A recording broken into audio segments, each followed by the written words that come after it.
देखिए प्रश्नावली 7.5 का क्वेश्चन नंबर 5 देख लीजिए। 4 तक के क्वेश्चन आप लोगों ने समझ लिया। प्रश्नावली 7.5 के 4 क्वेश्चन आप लोग पढ़ लिए हैं। 5 नंबर क्वेश्चन आप लोग देखिए, बढ़िया से पढ़िए, समझिए। देखिए अच्छे क्वेश्चन हैं, क्योंकि अगर इनको आप ध्यान नहीं देंगे, बढ़िया से पढ़ेंगे नहीं, तो आपकी समझ में आएंगे नहीं। ठीक है, थोड़ा सा दिमाग लगाना पड़ेगा। और दिमाग केवल इतना लगाना है कि पीछे के जो आप पढ़ाई किए, जो पीछे भी आपने तैयार किया है, वो तैयार रहना चाहिए। जो पीछे आपका तैयार है वो तैयार रहना चाहिए। जैसे 7.4 पढ़ लिए, 3 पढ़ लिए, 2 पढ़ लिए, 1 पढ़ लिए, तो जो इतने एक्सरसाइज पढ़े इसको सब पढ़ते रहिए। रेगुलर आप लोगों को पढ़ाया जा रहा है, ये भी नहीं है कि एक दिन पढ़ाया जा रहा है 2 दिन नहीं पढ़ाया जा रहा, तो उसको तैयार भी होना चाहिए आपको। ठीक है, तैयार रहेगा तो दिक्कतें नहीं होगी। ठीक है ना। क्वेश्चन नंबर 5 देखते हैं। बिल्कुल आसान सा क्वेश्चन है। 5 के बाद 6 लगाते हैं। 5 नंबर क्वेश्चन देखते हैं। एक बार आप लोग बढ़िया से अगर लगाए हैं तो मिला लीजिएगा कि आपका कहीं गलत तो नहीं हो रहा है। कंफर्मेशन होना बहुत जरूरी है। ठीक है ना। आपको आ रहा है, आप लगा लिए, अच्छी बात है। ठीक है ना। लेकिन उसके साथ साथ आपको जानकारी हो कि मेरा सही है कि गलत है, कहीं डाउट में ना रहे, है ना, कोई दिक्कत ना हो। तो जैसे ये है, अब इसमें अगर हम इसको टी मान लेते हैं नीचे वाले को, ठीक है, तो हमारा जो है ऊपर 2x तो आ जाएगा, लेकिन +3 भी रहेगा। तो हमको एक काम करना है, नीचे वाले का फैक्टराइजेशन कर लेना, ताकि आंशिक भिन्न में इसको हम तोड़ सकें। ठीक है, नीचे वाले का फैक्टराइजेशन करने के लिए 2 को इस प्रकार तोड़िए कि जोड़ने के पश्चात 3 आ जाए। तो यहाँ पर 2x बटे में x² प्लस 2 प्लस 1 हो जाएगा x, ठीक है ना, प्लस 2 dx हो जाएगा। ठीक है ना। 2x बटे में आपका क्या हो जाएगा, x² प्लस 2x हो जाएगा, प्लस x प्लस 2 हो जाएगा, dx हो जाएगा। ठीक है ना। इसमें से x कॉमन लिया जाए, तो जब x कॉमन ले लेंगे तो x प्लस 2 हो जाएगा, और इसमें +1 कॉमन ले लेंगे तो x प्लस 2 हो जाएगा, dx हो जाएगा। बस समझ रहे हैं आप लोग। बिल्कुल आसान से तरीकों से आपको बताया जा रहा है, आसान सा तरीका लगा करके इसको लगाया जा रहा है सवाल को। ये हो गया x+1 दूसरे ब्रैकेट में। अब इसको आंशिक भिन्न में हम वियोजित कर लेंगे। ठीक है, आंशिक भिन्नों में वियोजित करने पर,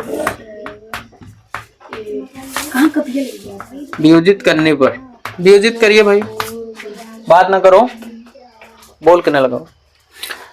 देखिए a बटे में आपका क्या हो जाएगा, 2x अपान में x प्लस 2, सेकेंड ब्रैकेट में x plus 1, a is equal आपका क्या हो जाएगा, x plus 2, b is equal to आपका क्या हो जाएगा, x प्लस 1। ठीक है ना।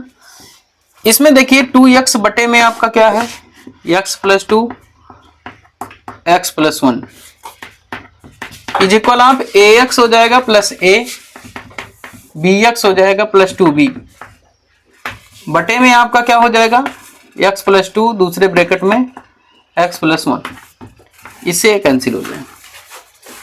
बात समझ रहे हैं आप लोग ना, समझे कि नहीं। अब यहां पर देखिए 2x बराबर में आपका क्या हो जाएगा, x कॉमन ले लिया जाए तो a प्लस b बच जाएगा, और प्लस a प्लस 2b हो जाएगा। तो a प्लस b बराबर संगत गुणांकों की तुलना करने पर, संगत गुणांकों की तुलना करने पर, समझ रहे हैं आप लोग ना, संगत गुणांक की तुलना कर लिया जाए भाई। ठीक है ना, जो है इसका कंपेयर कर लिया जाए। जब आप कंपेयर करेंगे तो आपका क्या हो जाएगा, a प्लस बी बराबर आपका 2 हो जाएगा, 2 लिख लेंगे, इक्वेशन फर्स्ट बना लेंगे। a plus 2b is equal आपका 0 हो जाएगा बेटा, क्योंकि इस तरफ कोई अचर पद है ही नहीं, कांस्टेंट है ही नहीं, जो मतलब जो है उसके साथ ही x है। समझ रहे हैं आप लोग ना। तो ये आपका हो गया। जब ये दोनों मिल गए हमको, तो हम क्या करेंगे, इसको सॉल्व करके a और b का वैल्यू फाइंड कर लेंगे। a और b का मान जब हमको मिल जाएगा तो फिर हम आप जो है इसका समाकलन कर लेंगे, रख करके अलग अलग करके। ठीक है ना। समझ गए सब लोग ना भैया, समझ रहे हैं, कोई दिक्कत तो नहीं है, कोई समस्या तो नहीं भाई। चलिए अच्छा है। समीकरण 1 में से समीकरण 2 को घटा दिया जाए। चलो घटा देता हूं मैं। तो जब घटाऊंगा तो a plus B is equal to 2 हो जाएगा, a plus 2b is equal to 0 हो जाएगा। ठीक है, इससे कट जाएगा, माइनस b इज इक्वल आपका 2 हो जाएगा, b इज इक्वल आप क्या हो जाएगा, -2 हो जाएगा। बी की वैल्यू हमको मिल गई ना, बी की वैल्यू कितना मिल गई -2। अब बी की वैल्यू हम समीकरण 1 में रख देंगे, बी का मान समीकरण 1 में रखने पर 1 में रख दिया जाए भाई।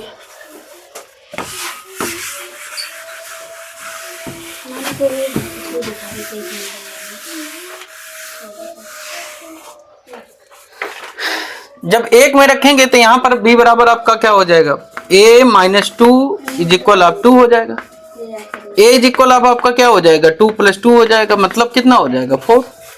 बात समझ रहे हैं ना, b की वैल्यू हमको कितना मिल गई भैया 4 मिल गई। अब जब a और b की वैल्यू हमको मिल गई तो फिर दिक्कत हमारी जो समस्या थी वो सॉल्व हो गई, ठीक है ना। a बटे क्या लिखे थे x + 2 है ना, तो a बटे में x + 2 यही तो माने थे ना आप dx, b बटे में क्या लिखे थे x + 1 dx। समझ रहे हैं आप लोग ना। a की वैल्यू क्या है भाई, a की वैल्यू है 4 है, तो 4 को बाहर करना होगा, 1/x + 2 हो जाएगा dx। यहां पर -2 बाहर कर लेंगे, 1/x + 1 dx हो जाएगा। इसका क्या होता है भैया 4 log mod x + 2 हो जाएगा, और -2 log mod x + 1 हो जाएगा, प्लस c हो गया। समझे। और अच्छा अगर लिखे हो तो इसको पावर बना लीजिएगा इसकी, ठीक है ना। जैसे log m की पावर n बराबर होता है log m into log n, sorry log m की पावर n बराबर होता है n log m, ठीक है ना। तो उसी नियम से ये पावर बन जाएगी। तो यहां आपका हो जाएगा log x + 2 की पावर 4 माइनस log x + 1 की पावर 2 प्लस c हो जाएगा। अब log m minus log n, log m/n होता है ना भैया, उसको लगा लेंगे। आंसर यहां तक ही छोड़ देंगे तो सही है, कोई दिक्कत की बात नहीं इसमें। x + 1 का होल स्क्वायर प्लस c। समझ गए सब लोग ना भैया, समझ में आ गया, कोई दिक्कत तो नहीं है, कोई समस्या तो नहीं है, समझ रहे हैं आप लोग ना, कोई दिक्कत नहीं भैया ना। चलिए ठीक है, नोट कर लीजिए लगा।